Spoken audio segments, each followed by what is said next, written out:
Welcome to Not Milk Never Milk. Subscribe if you're lactose intolerant.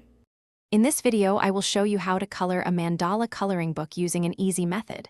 First, gather your preferred coloring tools, whether they are vibrant colored pencils, smooth markers, or shimmering gel pens.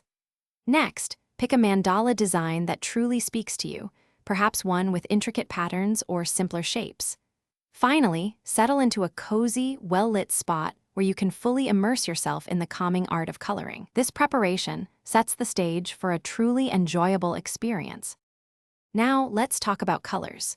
A great starting point is to select a palette of 3 to 5 colors that naturally complement each other.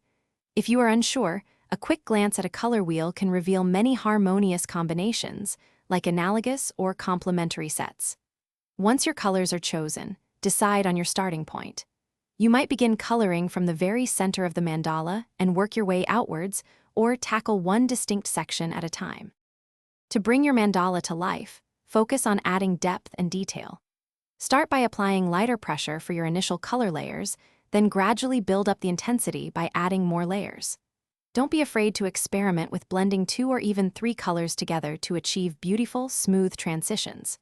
For a more defined look, consider outlining certain sections with a slightly darker shade of the same color or a contrasting one to make those elements truly pop.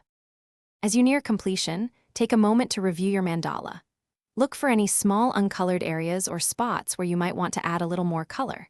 For an extra touch of magic, consider using a white gel pen to add tiny highlights, giving your mandala a beautiful sparkle.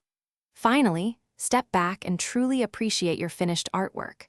Remember, the process of coloring a mandala is just as rewarding as the beautiful piece you create. Thanks for watching. If this was helpful, leave a like and consider subscribing. See you next time.